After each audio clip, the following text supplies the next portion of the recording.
Hello students, आज हम करेंगे पास्ट इंडेफिनिट सेंटेंसेस।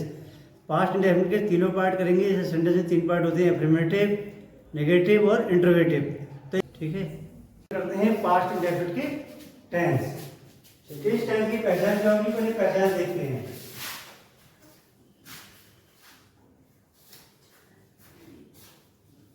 पहचान। हिंदी वाक्य के अंत में ता, था, ती, थे, ते, थे ऐसे शब्द आते हैं, या आ, ई, ए, या। जैसे मैंने खाना खाया, मैं बाजार गया, मैं स्कूल जाता था। इस तरह से इसकी सेंटेंस की पहचान करते हैं। हाँ, हो गया हमारा हिंदी वाक्य के अंत में क्या होगा, ता, था, ती, थी, या तो ऐसे पहचान लिखा जा सकता है। जैसे लास्ट में होगा आ, ई, ए आदि। इस तरह से हिंदी वाक्य के लास्ट में ये शब्द आते हैं। तो उनको बनाते कैसे हैं, और हर टेंस के तीन पार्ट होते हैं। जैसे पहले होता है हमारा अफर्मेटिव, तो पहले अफर्मेटिव करेंगे, अफर्मेटिव सेंटेंसेस। अफर्मेटिव का मतलब होता है स्वीकारात्मक, स्वीकारात्मक। इसका स्ट्रक्चर रहता है, पहले सब्जेक्ट, फिर वर्ब की सेकंड फॉर्म और उसके बाद ऑब्जेक्ट। अब ये कैसे लगाएंगे ये देखते हैं। पहले हमने आपको बता दी और उस पर वर्ब की सेकंड फॉर्म लगाते हैं, ये भी मैंने आपको बता दिया है। अब सेंटेंस कैसे होगा ये देखते हैं। जैसे मैं इसमें लिखा, ये आया, वह घर गया, या मैंने खाना खाया, या तुम स्कूल जाते थे। इस तरह से। नंबर 4, हम कॉलेज में पढ़ते थे। इस तरह से ये हमारे 4 सेंटेंस अफर्मेटिव के हुए। अब इनकी इंग्लिश कैसे बनाएंगे। हमने आपको बताया था कि अफर्मेटिव में क्या लिखते हैं, पहले सब्जेक्ट और उसके बाद वर्ब के सेकंड फॉर्म, उसके बाद ऑब्जेक्ट। इसमें सब्जेक्ट ये, सब्जेक्ट का मतलब होता है काम करने वाला, या जिसके बारे में कोई बात बताया है उसे कहते हैं सब्जेक्ट। जैसे वह घर गया, तो वह की इंग्लिश ही, इसकी मेन वर्ब है गया, इसका फॉर्म लगा देंगे वेंट, ही वेंट। कहाँ गया, घर, लिखेंगे होम, ही वेंट होम। मैंने खाना खाया, मैंने सब्जेक्ट है आई, खाया second form ate, A T ate, food, I ate food, मैंने खाना खाया। तुम स्कूल जाते थे, तुम की यू, जाते थे वेंट, कहाँ, स्कूल। हम कॉलेज में पढ़ते थे, हम की वी, पढ़ते थे, red in the college. Spelling read रहेगी, लेकिन इसको यहाँ पढ़ेंगे रेड, सेकंड फॉर्म है ये रीड की। ये हमने अभी सीखे affirmative sentences. Negative sentences. Negative sentence. Negative का मतलब होता है नकारात्मक, नकारात्मक यानी किसी बात का इनकार करना। अब इसका क्या रहेगा स्ट्रक्चर, पहले सब्जेक्ट, इसके बाद लगाएंगे डिड, फिर लगाएंगे नॉट, नहीं के लिए, इसमें आएगा वर्ब की फर्स्ट फॉर्म और उसके बाद ऑब्जेक्ट। और इतना फर्क है, अफर्मेटिव में हम लगा रहे थे वर्ब की सेकंड फॉर्म और उसमें लगाएंगे वर्ब की फर्स्ट फॉर्म। अब इसके सब्जेक्ट वो सेंटेंस देख लेते हैं। तो यहाँ हमने ये लिखा, मैं स्कूल नहीं जाता था, मैं स्कूल नहीं जाता था, तो हो गया। नंबर 2, उसने खाना नहीं खाया। नंबर 3, हम कॉलेज में नहीं पढ़ते थे।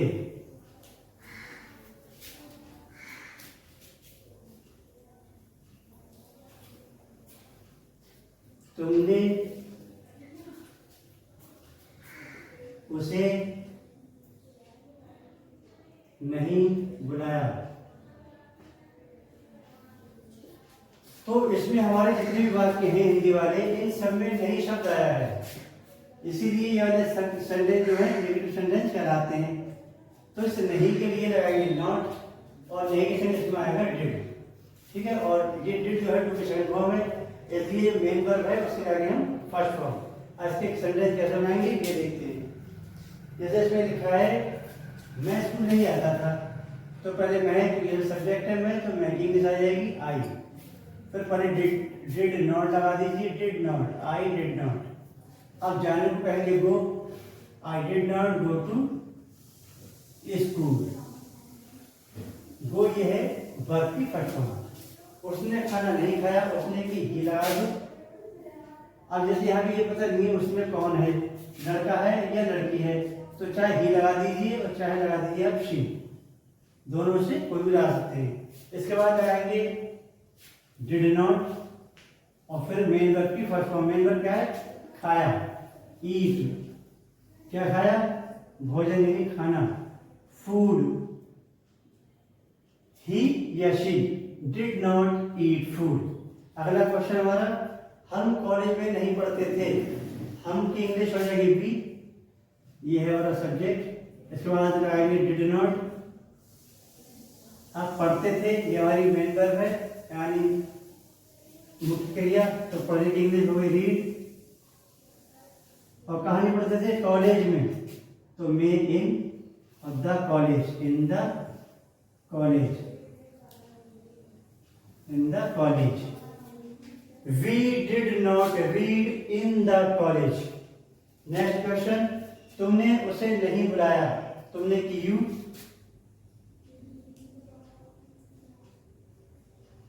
नहीं के लिए डिड नॉट, बुलाया कौन? उसे। अब उसे की यहाँ पे पता नहीं है, ये उसे लड़की के लिए आया है, ये आया है लड़के के लिए, तो यहाँ हिम लगा सकते हैं और ये हर लगा सकते हैं। लेकिन जब इसके बारे में बोलेंगे तो कंफर्म होगा कि लड़की के लिए बोल रहे हैं तो हर लगाएंगे, और अगर कंफर्म है कि लड़के से बात कर रहे हैं तो हिम लगाएंगे। ठीक, अब करते हैं इंटरोगेटिव सेंटेंस। इसके इंटरोगेटिव सेंटेंस। इंटरोगेटिव सेंटेंस का मतलब है प्रश्नवाचक, प्रश्नवाचक वाक्य। प्रश्नवाचक वाक्य दो प्रकार के होते हैं। एक वाक्य वो जो क्या से शुरू होते हैं, और एक वाक्य वो जिसमें क्वेश्चन वर्ड आते हैं। क्वेश्चन वर्ड का मतलब है, जैसे हमारा ये क्या है बीच में आएगा वाक्य के, ठीक है, क्या, कब,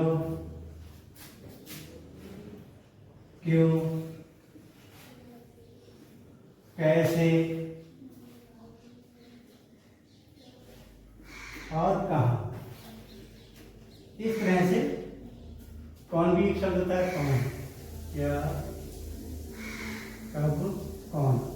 ये हमारे लगाते हैं प्रश्नवाचक वाक्य। ये शब्द बीच में आते हैं, इनसे भी हमारा बनता है प्रश्नवाचक वाक्य। और एक है जो क्या से शुरू होते हैं, तो पहले सीखेंगे क्या से शुरू होने वाले वाक्य। इसमें लिखा हुआ जो क्या तुमने उसे बुलाया, ये हमारा पहला सेंटेंस हो गया। इसका स्ट्रक्चर क्या रहेगा? पहले लगाएंगे हम इसमें डिड, यानी हेल्पिंग वर्ब डिड। उसके बाद सब्जेक्ट, अगर नहीं दे रखा है तो नॉट लगाएंगे, वरना यहाँ लगाएंगे हम वर्ब की फर्स्ट फॉर्म। उसके बाद ऑब्जेक्ट। ये हो गया हमारे क्या से शुरू होने वाले वाक्य का स्ट्रक्चर। इस वाक्य का स्ट्रक्चर रहेगा पहले क्वेश्चन वर्ड यानी कब यू कैसी इंग्लिश, उसके बाद आ जाएगा यहाँ पे डिड, इसके बाद आ जाएगा सब्जेक्ट, अगर नहीं रखा तो यहाँ पे नोट लगाएंगे, वरना वर्ब की फर्स्ट फॉर्म, उसके बाद ऑब्जेक्ट। यह हो जाएगा डिड सेंटेंस टाइप के वाला। आप यह करेंगे क्या तुमने उसे बुलाया, क्या उन लोगों ने खाना खाया, क्या बच्चा सो गया,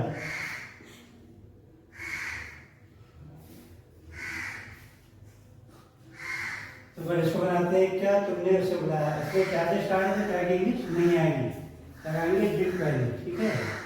फिर उसने तुमने की यू बुलाया कौन, हिम लगा देंगे, हिम या हर। फिर क्या उन लोगों ने खाना खा लिया, इसमें भी क्या शुरू में है, तो क्या की इंग्लिश नहीं आएगी, पर लगाएंगे डिड। उन लोगों ने यानी दे, थर्ड पर्सन का प्लूरल, डिड दे खाया, ईट, क्या खाया भोजन, ईट फूड। क्या उन लोगों ने खाना खाया, डिड दे ईट फूड। क्या बच्चा सो गया, इसमें भी क्या स्टार्ट है, क्या इंग्लिश नहीं आएगी, पहले देखेंगे did the child sleep, did the child sleep. ये हमारे 3 हो गए इंट्रोडक्शन सेंटेंसेस। क्या वाले आप पढ़ते हैं क्वेश्चन वर्ड वाले। तुमने उसको क्यों बुलाया, ठीक है। इसमें क्यों आ गया क्वेश्चन वर्ड, पहले इंग्लिश इसकी लेंगे, क्योंकि वाई, WHY वाई। उसके बाद डिड, फिर सब्जेक्ट तुमने यू, फिर बुलाया कि इंग्लिश कॉल, उसे कि हिम या हर, हिम या हर। फिर नेक्स्ट क्वेश्चन,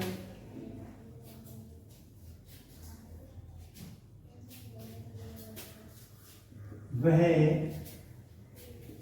कब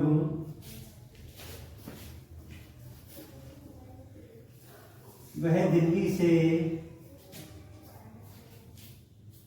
कब लौटा, यानी वापस लौटा। इसकी बात देखिए, वह दिल्ली से कब लौटा, तो इसमें सेंटेंस हमारा बना कब से, तो कब की इंग्लिश आएगी वैन, WHN वैन। उसके बाद डिड, फिर सब्जेक्ट यानी वह की, ही, और लौटा रिटर्न, रिटर्न। कहाँ, दिल्ली से, फ्रॉम दिल्ली। जब कहीं से अलग होते हैं तो उससे के लिए फ्रॉम आता है। अलग होना जिससे मान लो ये दिल्ली से आ रहे हैं तो दिल्ली से संबंध टूट रहा है, इसलिए से के लिए फ्रॉम, और कहीं टू आता है जब जाते हैं या जुड़ते हैं। नंबर 3,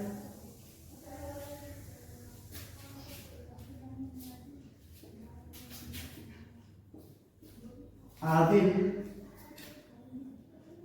कहाँ गया, तो ये वाला हमारा प्रश्नवाचक शब्द कहाँ से बना है, तो पहले कहाँ की इंग्लिश आएगी वेयर, उसके बाद डिड, फिर आदिल की इंग्लिश वेयर डिड आदिल, और गया गो, इस तरह से। तो स्टूडेंट्स, वीडियो पसंद आई हो तो लाइक करें, कमेंट करें, शेयर करें, और हमारे चैनल को सब्सक्राइब करें। Thank you.